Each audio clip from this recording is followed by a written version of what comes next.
Hi everyone, welcome to FSO Spotlight. In this episode, we have our APAC Roundtable. We have Afsil, Listiadi, Arik, Dilshan and Idris. Welcome guys. Hi, Shane. Give my audience a quick introduction about yourself. Hi, I'm Afzal Ahmad. I'm from SafeEngine Private Limited. I'm the head of sales. So we are the distributor for Sri Lanka and for Maldives region. Excellent. Hello, I'm Listiadi. I'm from Indonesia. Work from a Pro Data or System Technology. I'm as a VP of Technical, and nice to meet you all. Yeah. Hi everybody, I'm Arik from Indonesia.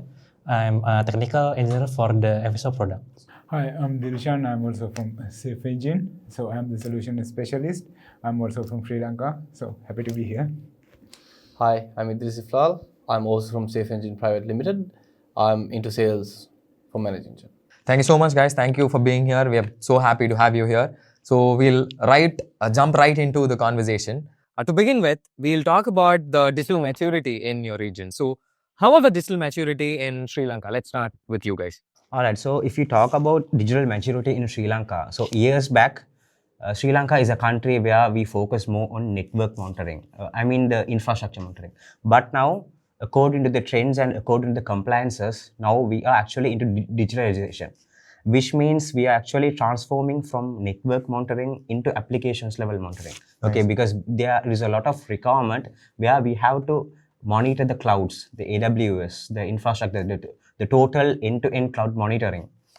It can be a website monitoring, it can be applications monitoring. So it is gradually coming from network monitoring to applications monitoring through a digitalization transformation. Okay, so you say the cloud adoption is more now than ever. Exactly. Okay. Nice. Do you want to add something? Yes, my country, Indonesia, actually have a vision called Golden Indonesia 2045. It means that make our country to be sovereign and to be advanced and prosperous in adopting and integrating the digital transformation to achieve our goal. Yeah, that's nice. Arik, do you have to add anything? Just the same as Listiadi. We are now our country in our country is moving to the Golden Indonesia 2045, where we trying to digitalize our infrastructure and other things IT related to every other sector like banking, hospitality, or maybe any other sector, and we are moving towards it. So in Sri Lanka, if we consider the private sector, I can say most of them have moved to cloud. They are trying to move 100% cloud and remove the on-prem infrastructure, but some private entities have some difficulties to move current on-prem infrastructure, so they are most on the hybrid most of them having hybrid network, but their intention to go to the full cloud. And we see same movement in the public sector as well, because government and at first they have some we need on-prem infrastructure, we cannot save data in cloud, but we see now also government sector also moving to the toward cloud infrastructure. So for the private sector, I think they will move their entire workload in the cloud if they can. Yeah, so pretty much what Dilshan and Afzal, I think they summed it up. Private sector, almost most of the customers have moved to some sort of a cloud, many of them being in, actually you could say, multi-cloud environments, having a mix of Azure and AWS if you look at Sri Lanka. Public sector, moving their on-prem infrastructure to the cloud will take a lot more time for Sri Lanka, I'd say, but then again, buying solutions based on the cloud is something that they're going for now compared to buying only on-premise solutions. But definitely we can look at certain public sector organizations moving towards hybrid environments within the next couple of years. So since we're in the topic of cloud adoption, in India here, we have something called as the Digital India Initiative. So the government is pushing organizations more towards the cloud infrastructure, and even the payments that we do, even booking railway tickets and railway reservations, everything is on the cloud. So how is things in your region, or for the industries that you cater to, how are they moving into all cloud infrastructure, or are they adopting a hybrid cloud infrastructure strategy? So in Sri Lanka, mostly for the corporate and for enterprise level customers, they can actually go fully into cloud. I mean, they are actually considering to go for cloud because they don't have to additional expenditure to maintain any on-prem servers or anything. Okay. But anyway, we have few reluctance and restrictions when we talk about the banking industry. Okay. Because the data, because in Sri Lanka we don't have any data centers. Okay, so anyway we have the data will be going out. Okay, so for certain reasons they have restricted banks. Earlier they used to restrict to go into cloud, but now it is now coming as a concept like take your own risk. Okay. Okay. So the compliance is, yeah, you say yeah. the compliance is the most problematic thing. Yeah. So, but still now the state banks are bit reluctant to go to clouds. Okay. But we have like 4 state banks. So apart from that, in Sri Lanka, all other banking sectors, banks are actually moving to cloud these days. Okay. Even now we have implemented our IT solutions in cloud in different banks now. Okay. Okay. Only the state banks have problems, but I think in probably a couple of years, there won't be any risk. Yeah. Okay. It's like this, Vishnu. So the law isn't exactly on that you can't have anything on cloud. The Central Bank of Sri Lanka's guidelines go on you can't have certain types of data on cloud. So they have certain types of data that's like personal information and all of that. So that information can't be stored on cloud. But when it comes to them using a specific solution that's on cloud, if it doesn't really interfere with what the CBSL guidelines have said, then it's not an issue for them to go with the cloud solution. Are these CPL guidelines related for security? Are these security guidelines? Yes. Okay, It's nice. a central bank guidelines. Okay. Yeah. So I remember us discussing the same topic during our previous sessions. Is the status the same, or has it improved? Has the security practices reversed or something? Basically, we need certain data under Sri Lankan government law. So that is the requirement basically. If we drill down to the base of it.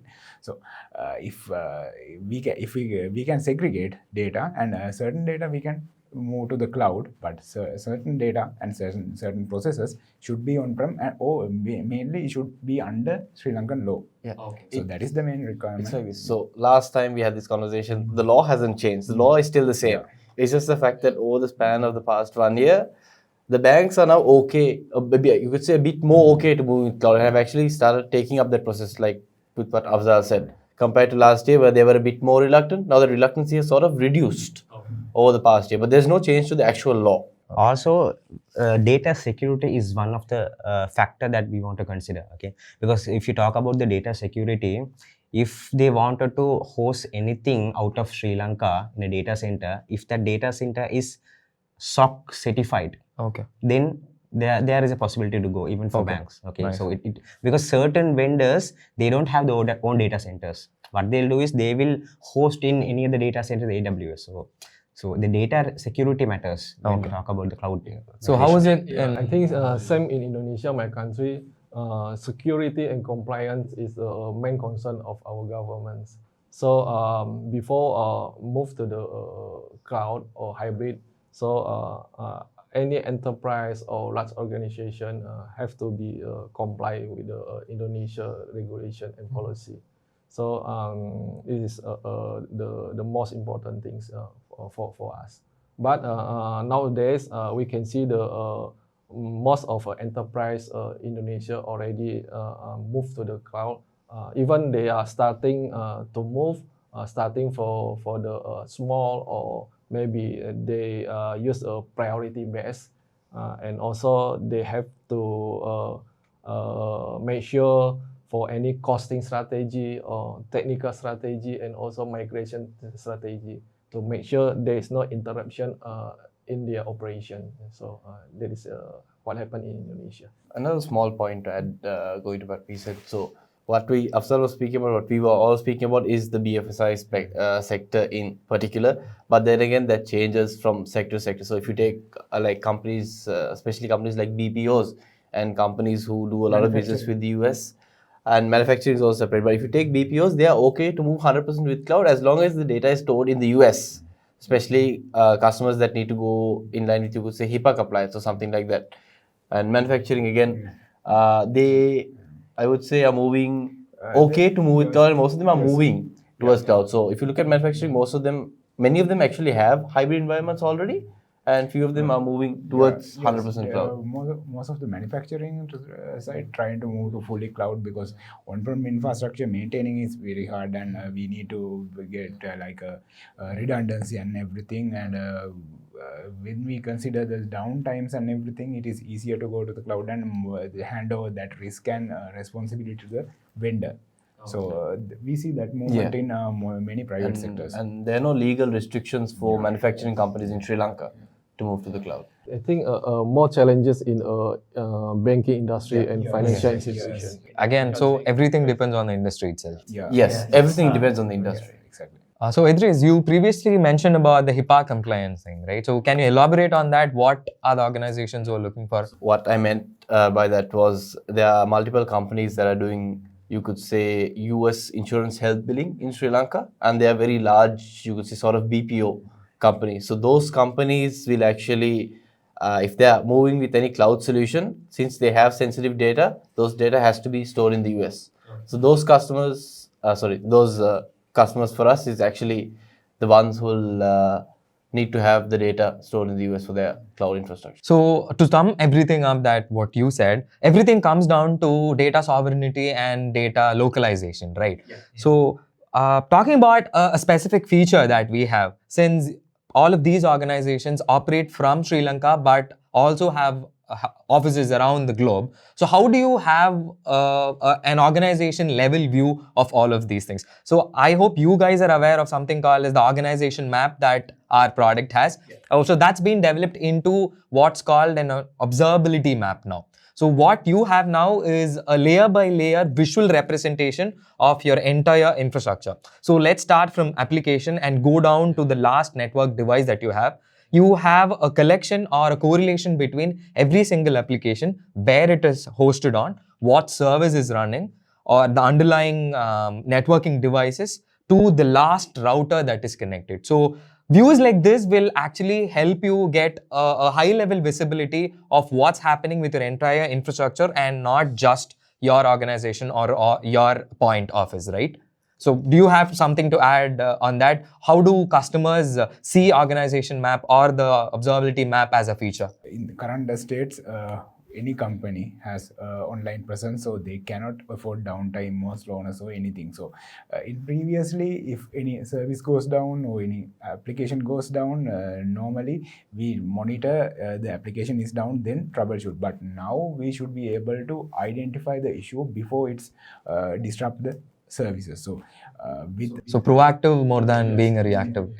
Exactly. Proactive approach should be there, because we cannot afford performance degradation, no downtime, any situation, I think. So we need that visibility, like when any issue identified, what is going on. It can be application layer, it can be cloud, it can be on-prem infrastructure, it can be network, it can be a database. So we have we need full stack visibility over there, and we should be able to pinpoint where is the issue, and from there on, if the application can suggest a solution to issue, or if we can automate that process, that is the main expectation now for most of the customers.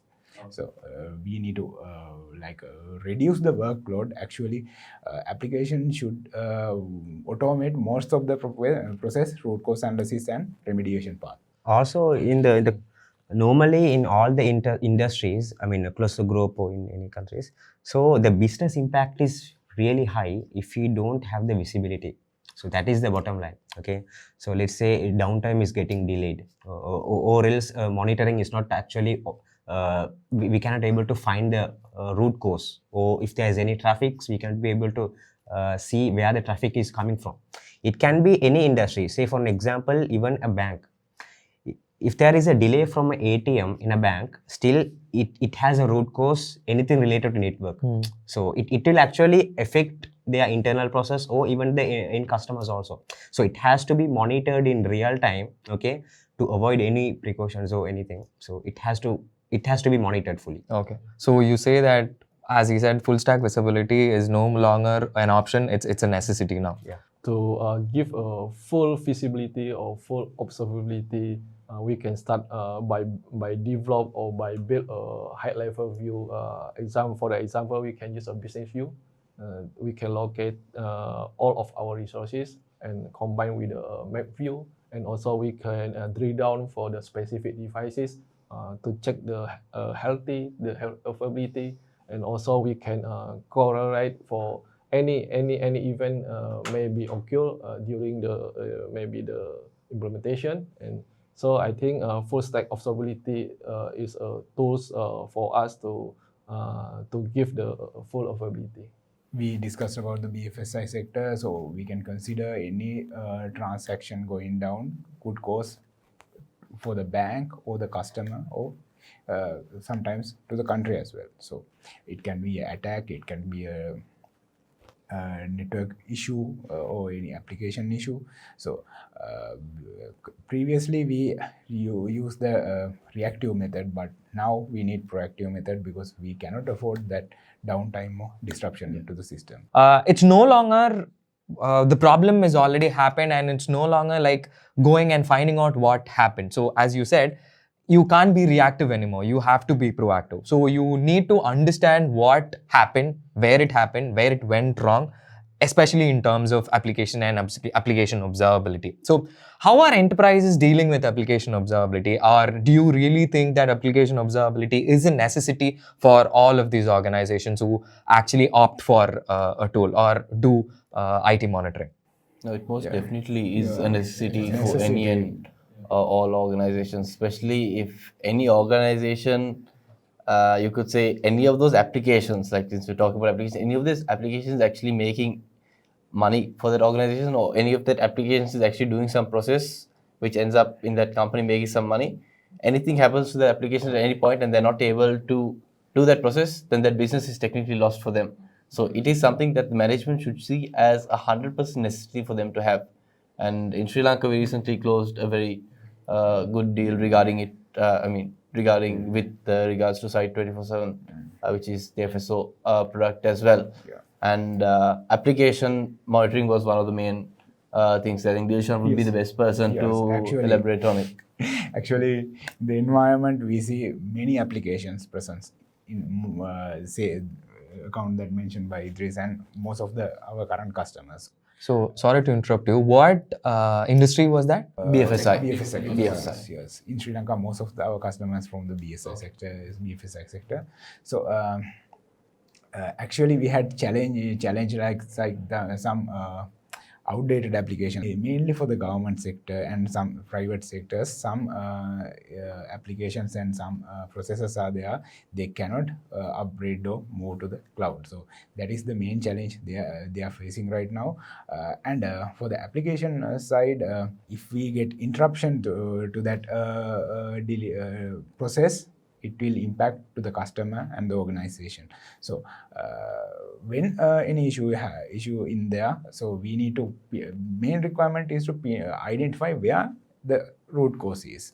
So normally, sometimes if we take some time to troubleshoot it, that could cause another issue. So we need 100% visibility of what is going on in our network, and we need to identify. We need to get a solution as soon as possible. Identify is one thing, but fixing it could take some time. So that also could cause the service interruption. So identify issue and provide the solution is the main requirement for basically from any customer. Dilshan, since you spoke about RCA in specific, I have a question for you guys. Indonesia being an area prone to natural calamities, how important is root cause analysis for industries in your region? As we know, Indonesia, when the natural disaster are common, so root cause analysis is very important. So with using the full stack observability, we can pinpoint is it a problem in application or maybe in infrastructure or network. So we can get a faster root cause analysis. So this is can turn this RCA to learning point for us. So the basic assumption is that if you move everything to the cloud, you can escape things like this. Is that really true? In a way, it is correct, but most of the in the early cloud adaptation, all the customers think that moving cloud is the better option. But now there's another challenge is the cost. So because most of the customers considering the cost they are having in the cloud infrastructure, so we see some trends. Some customers considering move some loads of the currently in the cloud to the on-prem infrastructure mainly because of the cost. So in the early cloud adaptation, most of the cloud vendors promise that on-prem infrastructure will be more costly than cloud, but currently in some scenarios cloud infrastructure costs more for the customers. We see that less critical processes will be keep in the on-prem infrastructure, and critical processes will move to the cloud. So that is the trend we see in Sri Lanka. Yeah, but then again, there are issues like that, Yes. right? Because we recently closed Op Manager at one of the customers, which was actually a very, you could say, problematic environment that they had, because they had in-house developed applications that were developed somewhere around 10 to 15 years ago, and those people are no longer in the organization, and they're nowhere to be found. Now, any issues coming up in this organization, there's no one to fix them. No one has been trained after them, because this was a time where people left in, you could say, teams. The whole team would leave at once, right? And then there's no one to contact. If when the moment something goes wrong and the management asks what's gone wrong, there's no one's there to answer, because the whole team's just left the company. And we recently actually closed Op Manager there, and they had a very big issue with their servers actually. So they were actually, I could say, evaluating somewhere around 6 different products, and none of them suited to the environment. But with Op Manager, we actually figured out the issue they had during the POC stage. We didn't even do a full implementation, and we were able to solve and resolve the issue in the POC stage. And just as the POC finished, we received the purchase order for the full year. But Dilshan will just highlight what the issue was exactly. Yeah, actually, that is also the requirement for the full stack observability. And the issue was like Idris mentioned, the team who handled entire infrastructure left the organization. So there was a new team. They didn't have any clue what is going on there, and there's some operational issues are there. Then they couldn't do anything. So actually, in the POC level, they were impressed that what we can do with the tool, because we can. They have hypervisors, and they have applications and everything. They couldn't identify which layer the issue trouble was. So we started like initially customer wanted to onboard everything and identify the issue. So we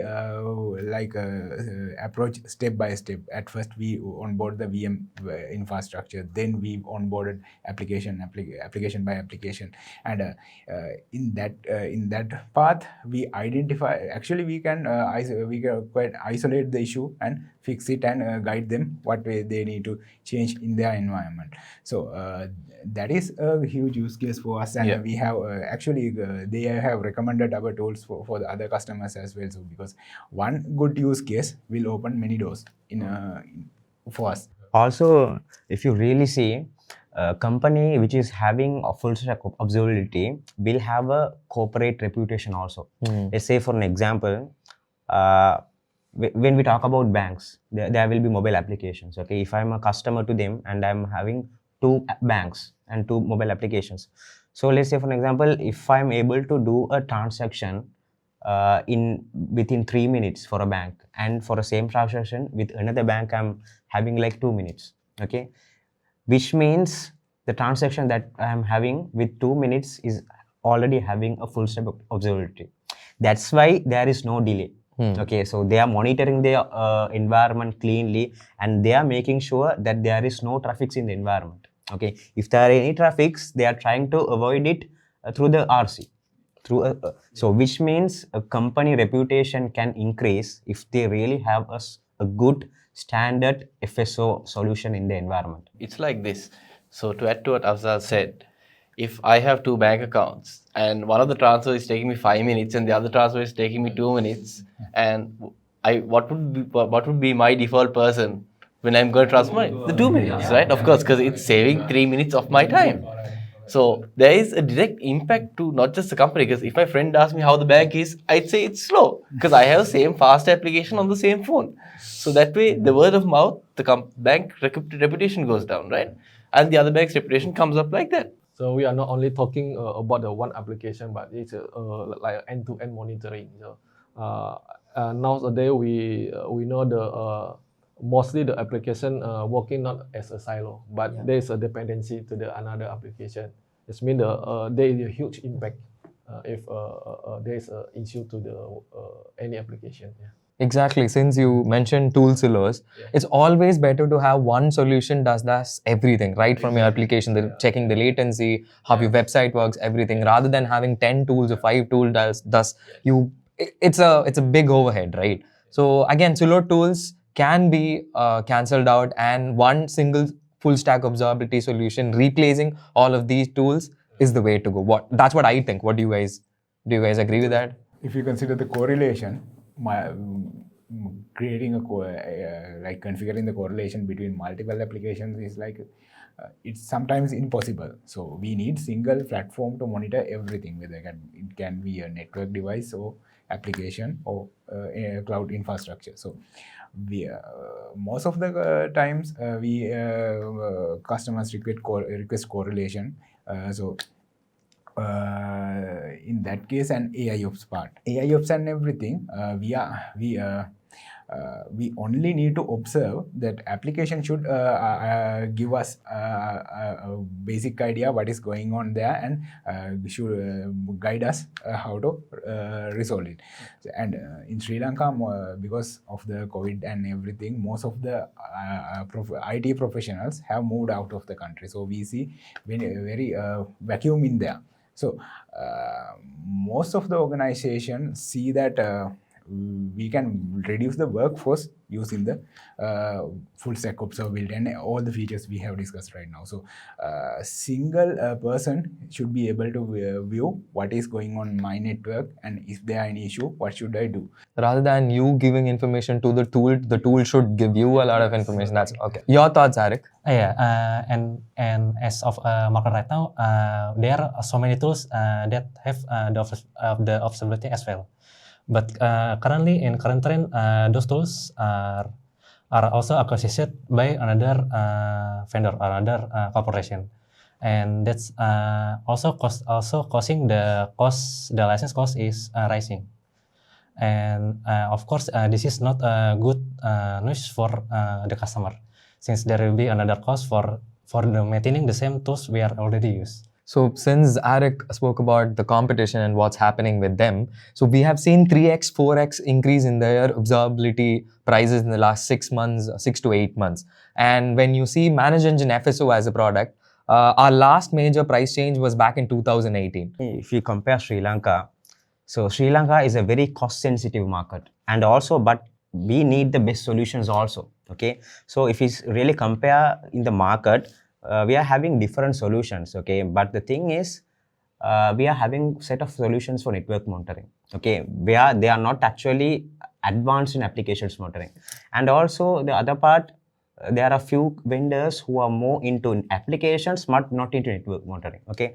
But from our perspective, if we really propose ManageEngine in Sri Lankan market, we can have the network monitoring and also applications monitoring. Along with that, we do have website monitoring, mobile applications monitoring, everything in a single dashboard. Okay, so if you really talk about the ROI, is really high. Yeah, so I think ManageEngine has sort of, you could say, a sweet spot between the balance of monitoring cloud infrastructure and on-prem infrastructure as well. So we are going to use that in our captions. Sweet spot. Very nice, actually. Thank you so much for being here. Thank you so much for sharing your insights. It was an amazing session. Thank you so much, guys. So we are at the end of the session. See you in another episode. Thank you so much. Thank you, guys. Thank you. Thank you, Vishnu. Thank you.